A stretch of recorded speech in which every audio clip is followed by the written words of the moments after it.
Verse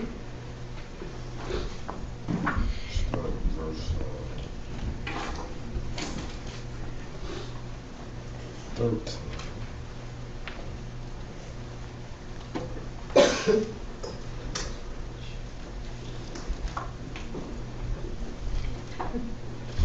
Like Matthew chapter 16, verse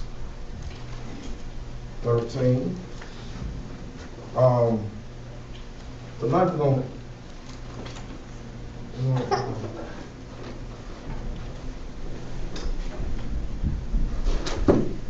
going to talk about the church and church growth and what does that actually look like. You have Matthew chapter 16, verse 13? Okay, all right. Verse 13 says what? When Jesus came to the coast of Caesarea, he asked his disciples, saying, Whom do men say that I am the Son of Man am? And they said, Some say, Thou art John the Baptist, some Elias, and others Jeremiah, or one of the prophets. Okay, start right there. All right. Jesus asked them a question. Asked, who do they say he is? And they had a lot of answers. Right? Well, who is the church? We are the church. We who? The people, Christians, body believers. Y'all concur? Is that what the church is? Or is not? Is the church about people? Yeah. Yeah. I mean, don't be. I ain't trying to trick y'all now.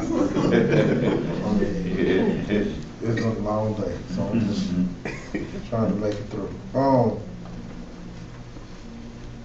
What does, I mean, okay, if Jesus asked a question that say, who do men say I am?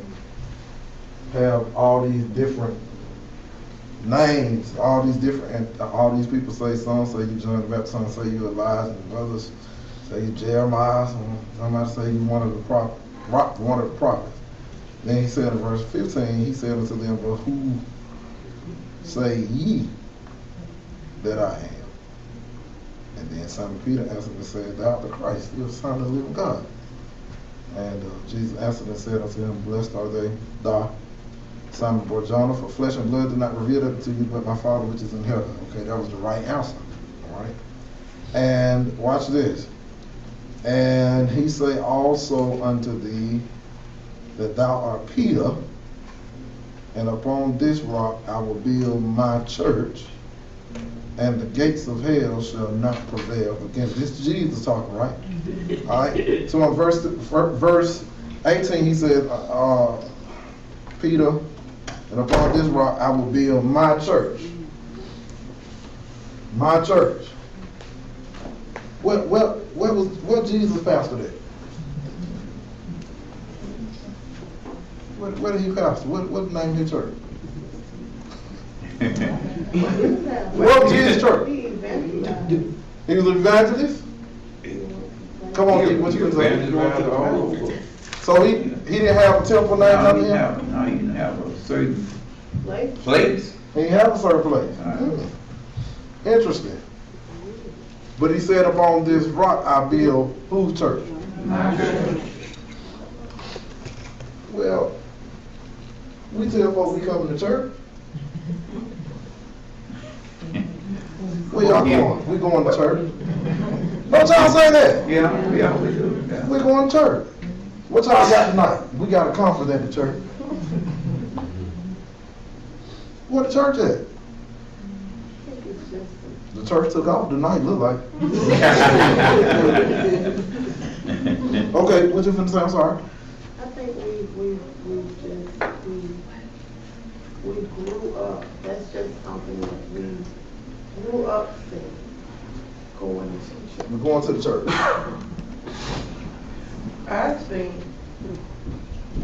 when he said upon this rock I build my church, is where he established his word, you know, wherever he was, and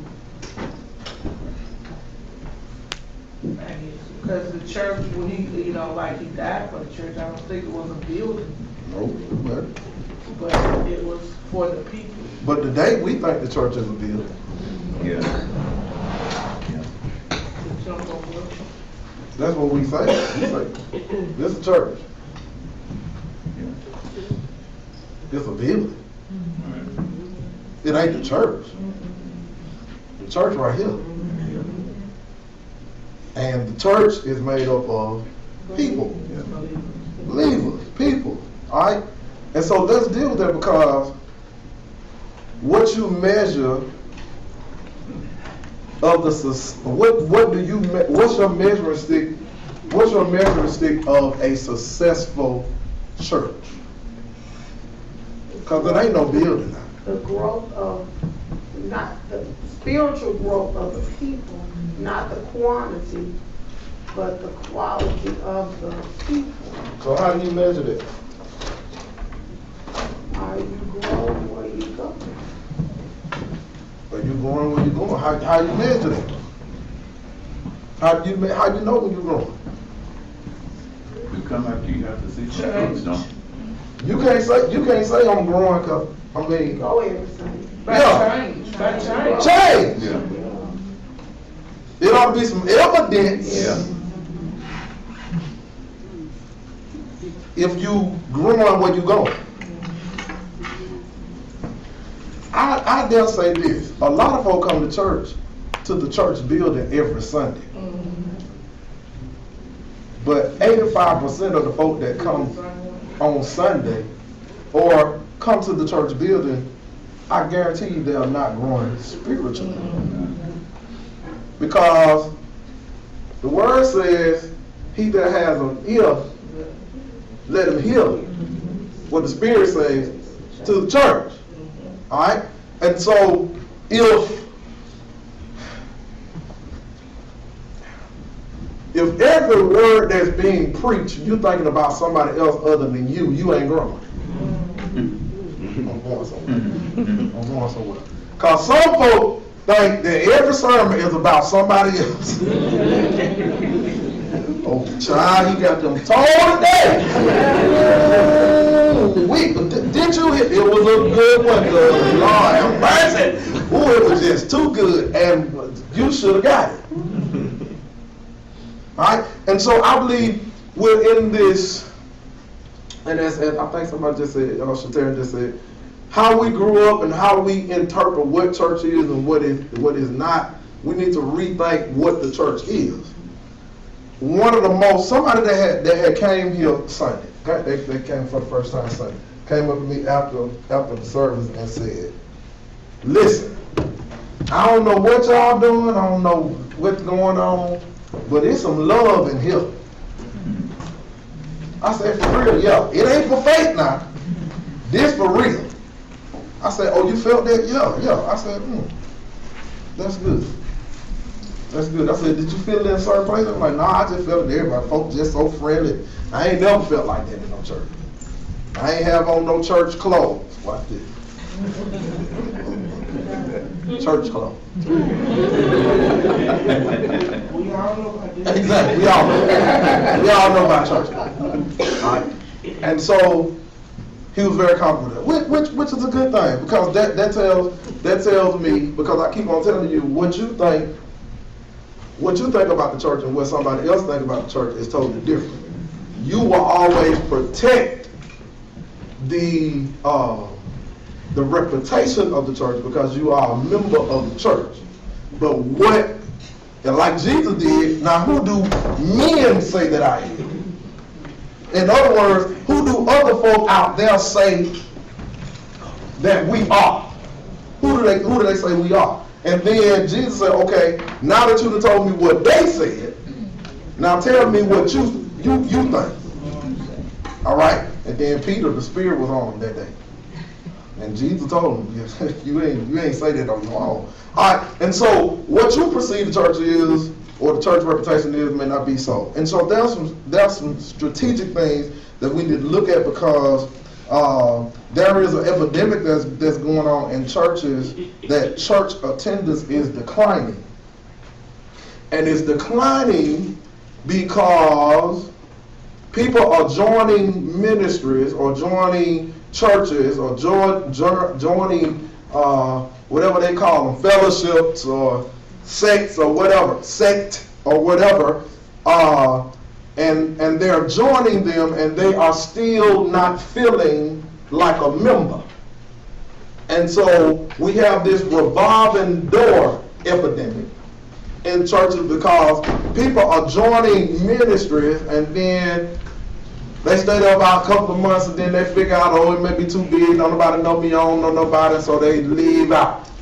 Then you have the people that will join ministry, and because they can't get their way, they'll go somewhere else. They'll join a ministry, probably either larger than the ministry that they came from, to just sit in a pew and get lost in the shuffle.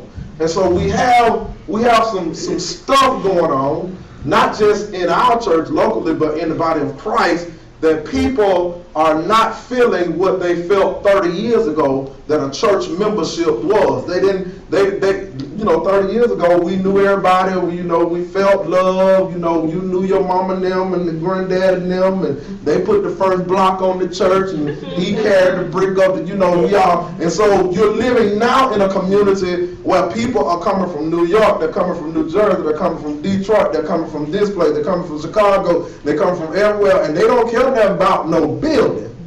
Matter of fact, they don't even care about a seat. I see some of y'all still got that stuff in you. You got to have a certain seat. Still in. And when somebody in your seat, you go to looking crazy. All down. Folks sitting in the certain section. We ain't got no reserve seats. Sit wherever you want to sit. I told somebody the other Sunday, come sit with me. If it's that, it's that. But that's all that's up. And so we got, and that is what it's doing is stagnating the growth. Now, let's see. We got to start creating positive attitudes about coming to worship, because you ain't coming to church, you're coming to worship. And the way we do that is, one of the ways that I think we can strategically do that is help people to understand that, number one, what you have on don't have nothing to do with your worship. Amen.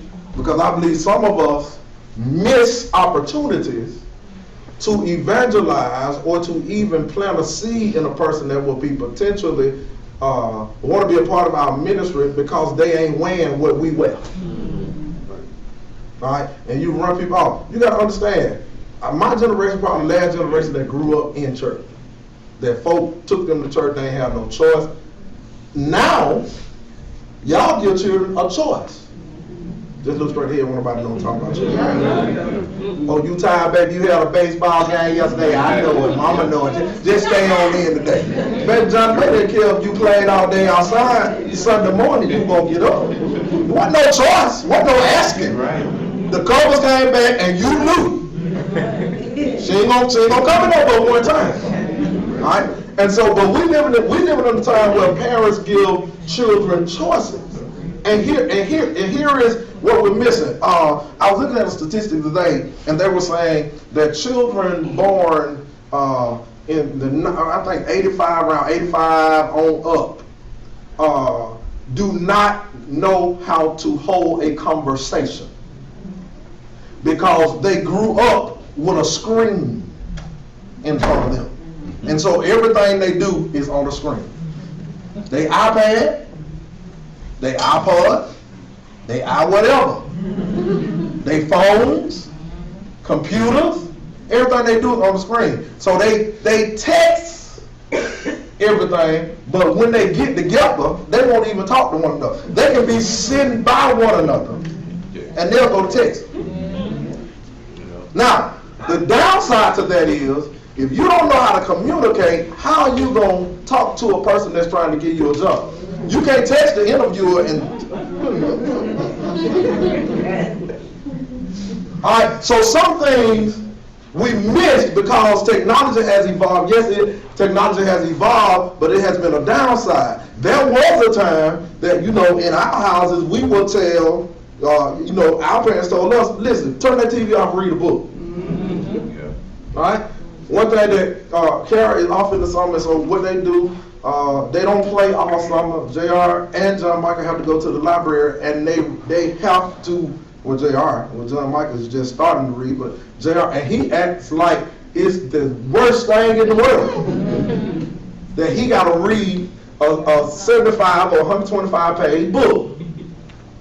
He like, oh man, because he would rather be playing PS, whatever they play. And now the new Mortal Kombat is coming out, and David wants it. And I hadn't got it yet. And I want it too, because I remember playing Mortal Kombat. I want to see what it looked like. Okay, but definitely here or there. But what I'm saying is, watch this. Times have changed and things have evolved, and what we got to understand is people are not just going to come to your church because, or come to your worship facility just because it's there. These days, people want to know, what do you have to offer? And I keep telling us time and time again that this generation is into, watch this, organization. They want to know what time you start and what time you get out. And what you're doing in between all that service. I had a conversation with one of my colleagues. He's a Presbyterian. Hey, Ross. He's a Presbyterian. He was like, I can't fathom being in church over an hour. I said, well, Ross, you ain't black. I said, we just ain't an hour, we just getting warmed up. He was like, man, in an hour, we do everything. I said, yeah, but it'd be bored and you'd be about to snap your head. I said, you can't sleep in a black church. I said, because we too loud. He said, both out loud. So, culturally, some things are different. And so, what we got to understand is, if we're going to be a ministry that's going to last and have longevity, we got to quit just catering to black folk. Yeah. I'm going somewhere. Y'all ain't ready tonight. Y'all ain't ready tonight. Listen, when we get to heaven, y'all know it's going to be diverse, right? Y'all know it ain't no... It's going to be diverse. And so the Lord's Prayer is, let thy will be done on earth as it is in heaven. All right? And so the most segregated, and it's still across America, the most segregated day is Sunday. All right? And it's amazing to me how things have evolved to a place where some people think that that their preacher got to look a different way for them to receive what God can say. Y'all missed it. Y'all catch it on the way home. I'll say that when I turn it off. Y'all catch that in a minute. So there's some strategic things that we need to do, and we need to be intentional about our growth, not about our number of growth. I keep saying it all the time. If another member don't walk down the aisle, we good. What we need to be intentional about is our spiritual growth. Is that the teaching mechanisms and the teaching arms of this ministry have to be so powerful in such a powerful way that folk, listen, they'll rather not miss Wednesday and they'll rather miss Sunday than miss Wednesday. We got to change the appetite of our people. All right? And so how do you do that? I'm glad you asked. If you noticed, I don't do a whole lot of hooping. Because what I'm trying to do and what God is trying to do strategically through me is try to get the people appetite in such a way that they want teaching instead of entertainment. Y'all missed it. Y'all missed it. Because there's a whole lot of entertainment going on all over the United States. Jumping on chairs and skiing and sliding and doing all this, doing the Michael Jackson, doing the run back. It's a whole lot of entertainment going on, but it's not a whole lot of line by line teaching, giving me some key points that I can feast on the rest of the week, because ain't all right ain't gonna get me when I got to go to the boss man Monday morning and he already present, he don't like me, we got issues. You got to give me something to deal with this man. Right. That's right. And you know, we know Christianity is about the cross, but taking Jesus to the cross every Sunday.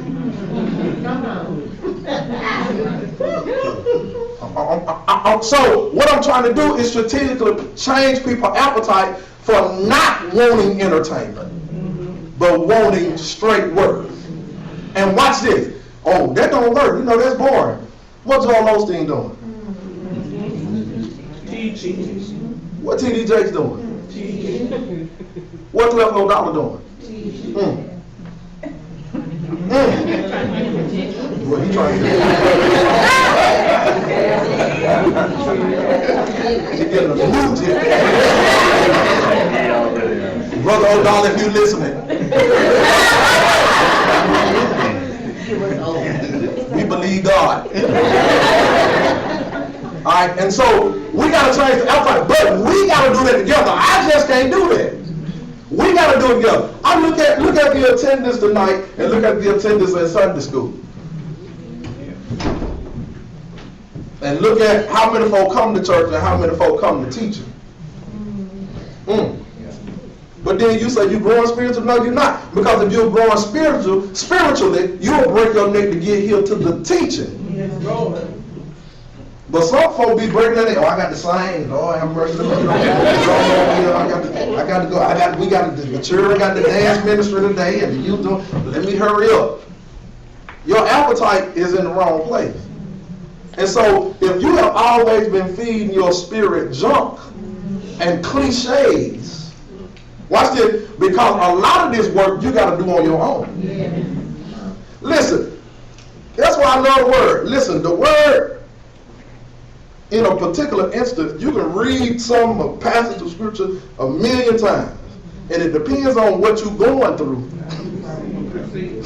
about what kind of revelation you're going to get from it. That's right. All right? And so let's talk about some ways that we can spiritually grow, because numerical growth is one thing, but we want to grow spiritually. We want to be intentional about our spiritual aspect. And so Jesus said, upon this rock I build my church, and the gates of hell shall not prevail against it. Now, what Jesus is actually saying is, if you build it on the right foundation, then the Oasis won't start in June 2014 and close down in 2017. Amen. If you build it on the right foundation. You can't build it on charisma. You can't build it around a music ministry. You can't build it around a philosophy. You gotta build it around the word. And the word has to be the principal foundation. All right. And so let's look at some stuff. You can write this down. I don't have my I don't know where my markers at. I took them somewhere. I don't know what I did with them. But number one, we gotta have a positive attitude about spiritual growth. We gotta have a positive attitude. It's just not. You know, and I hear deacons say all the time, you know, leaders need to be in Bible study. Leaders need to be in Sunday school, and that's true. But the truth of the matter is, everybody that want to learn something need to be in Bible study. What Bishop Brown did Friday night blew folk mind, because she just straight talked. Now, she was on the preach. Now, how many preachers you know start preaching and say, "Now I need 5 folk to come up here and tell me what they learned from what I just said." And then she dealt with the preachers, because she said, "Preachers, y'all gotta quit preaching to people emotion." That's right. That's right. And start challenging their mind. Preach and teach to the mind of the people, because if I'm only dealing with your emotions, you still ain't, when you go home, you still gonna have that same problem. But if I'm challenging your thoughts and your mind, you'll look at things a different way. And so what we got is a lot of emotionalism. And when you get through crying, and when you get through snotting, and when you get through speaking in tongues, you still got that same problem. We got that same issue. All right? So we got to have a positive attitude about our spiritual growth. We got to have so what are some ways that we can have a positive attitude about our spiritual growth? I'm glad you asked.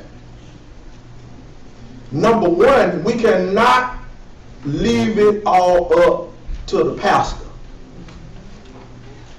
You have to take responsibility for your membership of this church and say you are going to intentionally yourself. Watch this, because I keep telling you time and time again, I can only be spiritual for Jeff Thompson. And let me tell you how I got spiritual. It ain't that I tear for the Holy Ghost. It ain't nothing like that. It's because I got in the Word. And the more I got in the Word, and the more God revealed himself to me. Because see, I know what some of y'all do. Y'all get in the bed and read the Bible. You going to sleep. Man, you've been tired. You tired. You going to sleep. You can't read no better about, but what you got to do, you got to have an intentional spiritual time that you spend with God, that you say, I ain't going to be on Facebook, I ain't going to be on Twitter, I ain't going to be on Pinterest or whatever all this other stuff is. I'm going to shut the phone down, and what I'm going to do, I'm going to open my Bible, and I'm going to sit up in attention. I'm going to read, and I'm going to read, and then I'm going to sit back and reflect on what I read and let the Holy Spirit minister to me. That's being intentional about your spirituality. But can I tell you something? Most of us are not intentional about our spirituality. We only open the Bible when all hell breaking loose. Or when we got problems in a relationship, or when we got problems in our home, then we want to, well, let me consult the Lord. Lord have mercy, the demon got to get out of here. Well, wait a minute. You may be the demon. And so, the best person that you can work on and ask God to fix is you. Y'all, I put in my notes, y'all weren't going to say nothing right now. I don't care. I take Walter today, I said, man, I'm a doctor now. Ain't my pay scale supposed to change? He said, no. All right, so we got to have a positive attitude about our spiritual growth, all right? So what other ways can we do that? What other ways can we do that? Have a positive attitude about our spiritual growth. Make sure you're in a positive environment, because iron sharpens iron. That's right. If Barbara's in the Word and she's encouraging me to get in the Word, and it's like you strength for each other. Okay, stay right there. Be honest. How many friends do you have that you can call and say, you know what, I was looking at Matthew 16, verse 8, and Jesus said, what do that mean? How many friends in your circle? Come on, I'm trying to help y'all. But I guarantee you got plenty of friends that you can call and talk about Tiny and T.I. Y'all, I'm serious. And so I don't need that, because that's just a reality show. And the only way iron sharpens iron, you got to have some more iron in the circle. And so let's just be honest. We don't have friends that we discuss the word with, not for real. When you going through something, you can tell, they pray for me, then they just go to pray. Some of your friends, you don't even want to say nothing to God about you. No, you got some going on, you be like, no, don't work, no. Don't you even open your mouth, baby. I know what you're done. So tell me actually right, watch the environment that you in, because what happens is, watch this, we have friends that play on our emotions too. Instead of them telling you to pray about the situation, you telling them, you venting them, you telling them what's going on, they'll have you so messed up, you'll be thinking all kind of stuff. Instead of having you a spiritual connection circle that will say, nah, it ain't important. Watch this. This is how you know you got some good friends. It ain't important about the details. I don't need to know what's going on. All I need to know is what to pray for. How I need to pray. That's what we do. That's what we do in chapels. We don't go in the room and put our hand on the folks' head and say, be healed, be set free, and be delivered. We ask the folk, would a prayer be helpful? If they say no, guess what? We move on. If they say yeah, we say, now, how would you like us to pray? Because I can't be in there with my tongue glued to the roof of my mouth and they looking all crazy. They might not be that. They don't know. That's church talk. That's what everybody says. So you gotta have a circle around you that are spiritual, because there are some times that you're gonna get weak. Can I tell you something? If you're gonna grow spiritually, you got to have an accountability partner. Somebody that will hold you accountable, not against what the world says, but against what the word says. Y'all looking crazy. Any questions? Y'all want me to sit down? Y'all want me to stop? Can I go a little up?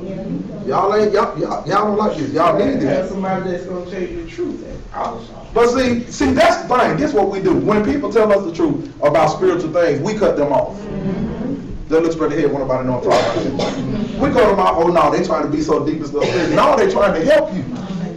And here's the thing. I hate to hear people say this. Well, you know, I went to this other ministry because you know I wasn't getting fed. Well, you wasn't eating. It's a difference when the food on the table you refuse to eat. Right.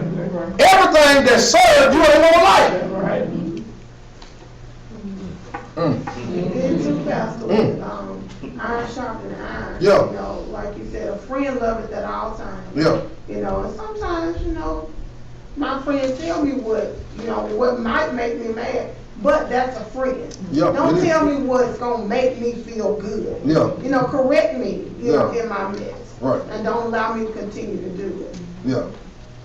It's amazing to me. There's a table in the book I read, and it talks about what the attitude of members, and it talks about how attitude changes. It says some members want growth. Some members think that growth is possible. Some think that a positive attitude about growth should come from the pastor. Some think that it should come from the committee, and some think that it should come from church members. It's interesting to me that all of these are putting the blame on somebody else other than themselves. Because see, some of y'all attitudes run folk away from here. You looking all crazy. Stay at home when you have a bad day. I'm being ready. If you know you got the grief and you've been up fussing and fighting all night, stay at home. Because you could be the person, you could be the one person that the person say they were about to join the ministry, then they saw you look like you sucking on lips. Stay at the house. You ain't gonna go to hell for missing a Sunday. Alright. So we gotta have positive attitude about spiritual growth. We gotta have positive attitude. Alright. Number 2. We got to work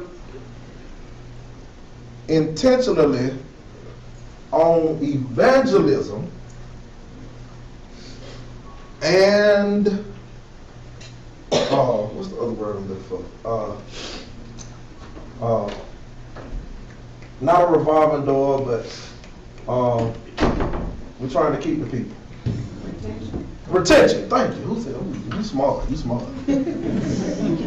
So we gotta be intentional on evangelizing and retention. When we don't see somebody, we need to be concerned about where they are, where they've been. That's why when the deacons come through, when I do the deacons, their lists are gonna be broke up with the members, and it's gonna be their job to check on their folk. Gonna be their job to check on their folk, all right? I strategically do it from time to time when I don't see folk and all that kind of stuff, but I don't know everybody like you don't know everybody, all right? And so we got to be intentional in evangelism and retention. Now, when I say evangelism, I ain't talking about going to the door, knocking on it, passing out no tracts. How you doing? We say, and we want you. That's not the evangelism I'm talking about. What I'm talking about is some people, you will never be able to knock on their door, but they will see and watch how you act. Oh, y'all can go. You right. And some folk ain't coming to church because of how you act. Because you're the evangelist. You go to church, you always talk about your church. Yeah, I got family friends there, but you can talk the church down. Then you're going to invite your coworker in your next pew. You want to come to family friend? Why they want to come? What you would have said? What have you said positive about now you want to invite them family friends? They know they're not coming. That's true. Because you're the evangelist. And so you got to always remember that we got to be intentional about evangelism. Always remember that before people come to this building, they have already searched out or even connected with some folk and asked the folk about the ministry. And so they will strategically watch. And so now, not only do we have to be conscious of that, but we gotta make sure that we're doing retention. Now, let's talk about that. Because my professor would say, and I don't semi believe this, but I semi don't. my professor says the way you work on retention is you look at the envelopes, and it ought to be a pattern. And when the pattern is skipped, that ought to be a red flag for you. That either this person, one thing, they ain't coming. The second thing is they inconsistent in their giving. And it might be, watch this, because they're not plugged in or they don't feel a part. Now, so the Parker does all our envelopes. She know what everybody gives. You give it on the envelope. And there are some envelopes that she can look on the amount because she already know what they pay. Y'all missed that. Because it's consistent. It's something that she sees all the time. And so she knows, even though these folks ain't here, listen, they are so tied into the ministry that they have an attitude that if I ain't here, I still gotta sow. I still gotta give. And so she intends to know that. Now, there are some people that give in January, don't give no more until November. Now, I'm not saying, I ain't dealing with that tonight. But what I'm saying is, what the author says is that you can use this as a tool of retention to let people know that you know when they're not there. Or you know when they're not active. Now, I know that some of y'all, I hear some of y'all think, I don't put my money in the envelope. Well, whatever. But there are some people that only come on certain Sundays. Yeah. And the question we need to ask is, why? What do we need to change? What do we need to do different? And I know some people work every other weekend, so that's why some people come twice a month. All right? Then there are some people that just come when they children got to do something. Then some people just come when they got to sing. Or when they got to lead.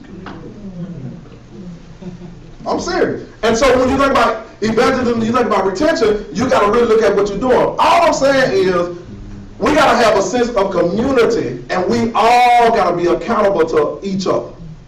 We all got to be wondering what's going on. Now, my mom been gone a long time, hasn't she? Yeah, she been gone a few weeks. How many of y'all really? I mean, I know y'all thought about it, but how many of y'all came up to me and say, is everything all right with your mom this week? Is anything we need to do? How many of y'all have done that? Because I ain't seen it. I've been seeing it. But it's not a bad thing. I'm just trying to get us to think about retention.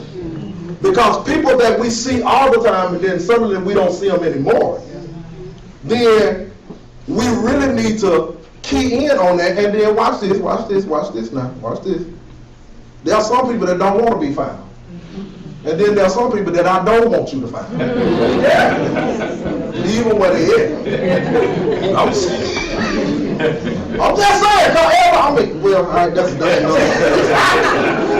That's another lesson too. All right. So we gotta have a positive attitude about our spiritual growth. We gotta have intentional evangelism and retention. All right. And so we'll talk about that later. And some of that's not only giving some of that. But here's what we got to do. We got to improve how we market the church. And we got to create a higher community profile. In other words, watch this. You'll be amazed at the people that I get emails, we get inboxes on Facebook, our Facebook page.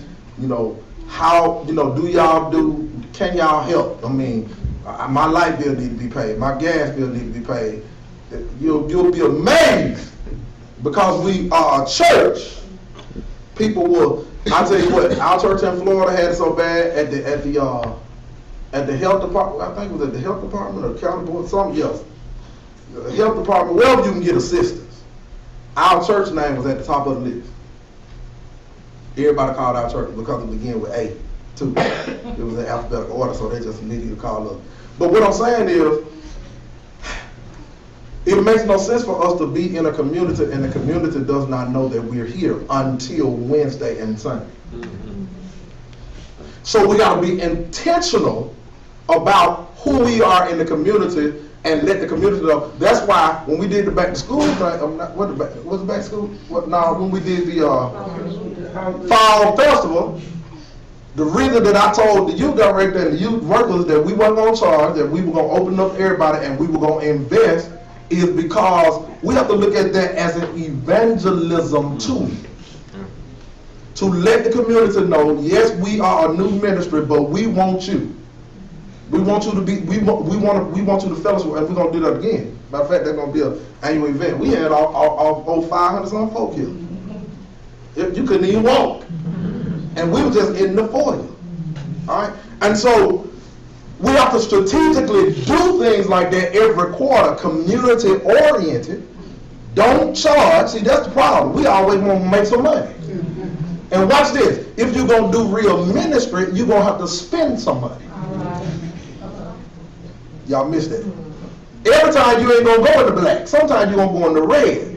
But are you trying to build a relationship with the community? Not to say, hey, we are, we give free stuff over here. One thing that the youth were meeting upstairs, like before, youth leaders were meeting upstairs before we came down here, and I kind of had an idea, and I threw this out to them, that we didn't do something for back to school last year, but this year I want to strategically do something, and I want to do a lock-in, and I want to coordinate that with a youth conference and end that Saturday morning and just give them a backpack full of stuff. All right, because how many children can say they had a lock-in at their church with the community, not just with our children? Because see, that's what we do. We just tell our group.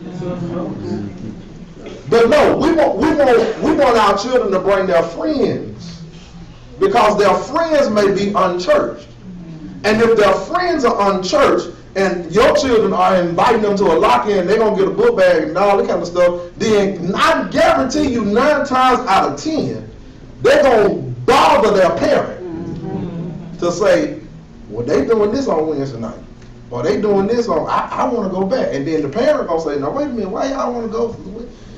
Some of these children get an attitude with y'all when y'all say y'all ain't going on Wednesday. They get mad. I know Barbara's grandchildren do. They be hot. All right, so we got to intentionally to do that. Any comments on that?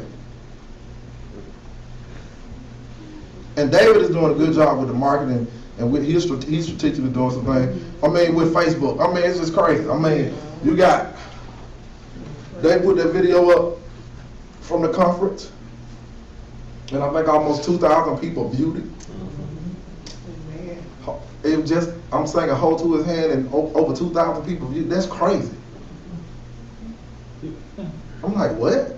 That's doing something positive. And so no longer is the day that you tell people to come to your church. You gotta shuffle them to the website. You gotta shuffle them to the Facebook page. You gotta shuffle them to information so they can see before they get here. That's right. That's what we gotta do. That's called marketing, and that takes money. That don't happen for free. I know Facebook free.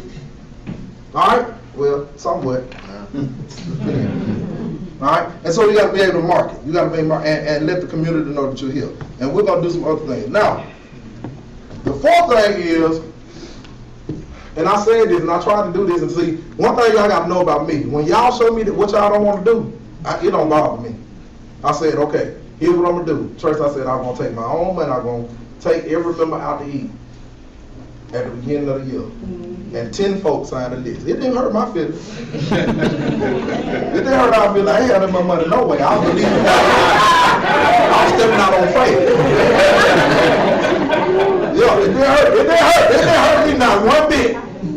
And the 10 people that signed up, I said, I done already been to eat with y'all. We ain't even finna do that. All right? And so, okay, so that tells me that ain't what y'all want to do. Now, don't be talking about why I signed the list now. Too late. Let's do it on tape. What we got to do, we got to find an active way to welcome newcomers. An active way, an intimate way. And folks say, oh, we can do something every quarter. That's too long. You can't wait till every quarter, because you can have 200 folks join in a quarter. It has to be something. It has to be soon, time they join. And it has to be intimate, where they meet the leadership team. Not just me. The leadership team. The board members. The folk over the choir, the this, the that, everybody, they need to be in a setting where they meet the leadership team. And watch this, David is working on this, that we can strategically hand them something that say, now here are the ministries that we have to offer. Here are the contacts of the people. You can email them or you can hit them up on Facebook and they will plug you into a ministry. Because right now as it stands, I'm the only one saying, see me if you want to be plugged into a ministry. Nobody else saying that. Nobody else asking a new member what kind of gift you got. What you think you want to do. You want to get in the choir. You want to get in the usher. You want to work with you. Nobody else is really doing that. We just kind of, they just would fit well. We have to be intentional about our newcomers and our new members and plug them in as soon as we can. Because you will lose a lot of folks. This is first of all, this is a huge building that we still find in Rome. All right, and it's easy to get overwhelmed and to get lost, and you ain't nobody. And so we working on a map too that we can put in the packet. David got it, man. We're working on a map that we can put in the packet to say when you walk in the building, you are here. Somebody said the other day, you know what? I've been coming on one side of the church. I ain't know I can go out there other door. I've been coming in there one. I thought I had to go up. I said, no, you need to. All right. So, but if I don't know, I just don't know. So we got to be strategic in that. All right. Anybody want to say anything about that? I got 3 more. Then I'm gonna go. Then we're gonna be done. Do you agree with that? That we gotta be active with our newcomers, and not only active with our newcomers, we're gonna do some stuff this summer. We need to do a church picnic, and see, the good thing about it is we ain't got to go to Bow Park. You can set up some tents out here. And save some money. You got to rent no shelter. We got mini shelter right there. What our name is? Whatever the shelter is out there, Bow Park. We got our own shelter out here. All we got to do is just put some tents up, and we got everything right here. All right. So that's some things we do. All right. So y'all got anything to say about that? I think, and the next thing is, I talked about that a little bit. We got to learn how to assimilate newcomers into church life, into ministry life. What does that look like? One thing that I was challenged in, and my pastor used to do this all the time. And we were talking in minister and deacons, and the Bible said you got to make your profession of faith. You got to confess with your mouth. And so before we baptize, we need to start telling the folk to say Jesus is the Lord of my life. They need to make that declaration publicly before we baptize. All right. And so that's one thing. I mean, I ain't never really thought about that for real until I started. She said something about me, and I said, yeah, that's right. They need to make a declaration. All right. And so before people get baptized, they need to holler, Jesus is the Lord of their life. All right. All right. So we got to assimilate newcomers in the church life. All right. Then, and this is kind of on me. And it's on me. I got to do this strategically. But we got to provide some type of literature to help members grow spiritually, to grow in their faith, to understand that everybody is not at the same level. But whatever level you are at, and because a lot of people get intimidated by people that have been in church a long time or been in ministry a long time. And so what we have to do is strategically develop something. This will go in the new member package that you can put in the new members' hand. Now, one thing people say, well, we need a new members class. Well, I mean, I'm gonna tell you my experience with new members class. Because I had never been a member of anybody else's church. I joined Abyssinia when I became the minister of music, and I had to take new members orientation. 11 weeks wore me out. All this crap, all this stuff that I'm about is I already know. I mean, but I had to go through the care, get the little certificate, shake the pastor's hand, take a picture. I said, this is crazy. This don't make any sense. I mean, I'm from a Baptist church. Why I had to go through it? But that was their procedure. And so I saw this. The class that I was in had 56 folk in it. By the time those 11 weeks was over, guess how many folk finished the course? 10. And 5 of them came on staff with me. So it was like we had to. And so I'm saying, okay, if I'm experiencing it this way, then how many other people are experiencing this? This is too long, it's too much. You do a brief orientation, that's where it goes back to welcoming your new members quickly. Yeah. Welcome them, put them some in their hand, and then let them go. All right, that's why we don't wait to give folk the right hand of fellowship. You know, back in the day, we used to wait till the first. All right, everybody that joined the church this month, y'all come up and get the right hand of fellowship. Wait a minute. You mean I ain't no member time till y'all shake my hand? The devil is a lie. I'm already out of joy. But you know, at first, if y'all any members here that need the right hand of fellowship, anybody, did you join? When you join, baby? Then you call folks for half of them ain't there, and then folks think because they ain't got the right hand of fellowship, they ain't no member. All right, that's something to put on folks, and so we got to strategically look at that and look at how we can critique that. All right, the last thing is something for all of us to do. If we are going to be in this community, for those of you that don't know, the church building is in Tuscaloosa. This building, the line is where them signs that say "Do not park," that little driveway up to the I forgot what them folk name is. That start with an S. But up to their driveway is the line where Northport starts. All right, so the church building is in Tuscaloosa and the school is in Northport. Ain't that crazy? All right, and so what am I saying? I'm saying that what we got to do is we got to be involved in, watch this, and this is going to mess some of y'all up, we got to be active in meeting community needs. We need to know what the issues are socially. In other words, we need to go to some council meetings. We need to meet the council person and tell the council person our church building is in your district. And we need to find out what the needs of this community is back behind us. There's a whole neighborhood. And it's a mixed neighborhood, I think. I might have saw a few of us over there. 1 minute. All right? And so, and that's how we're going to diversify the church.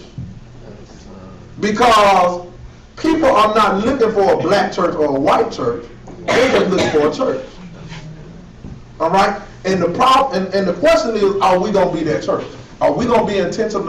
Are we going to be intentional in our efforts, or are we going to be comfortable with what we have and not try to grow spiritually what we have? All right, and tweak what we have. I'm done.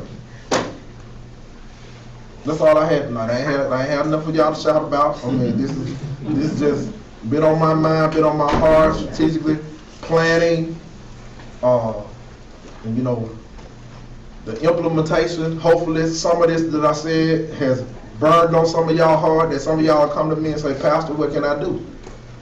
Because I can't do all of it. The reason that I throw this out, the reason that I talk this is because no, I can't go to every council meeting, no, I can't go see Kip Tyner and all these other folks that's on the council. I can't do it, but we can do it together. All right? All right, so let's thank you. I think Asia at work tonight. Is she at work tonight? She at work. Hey, Asia. We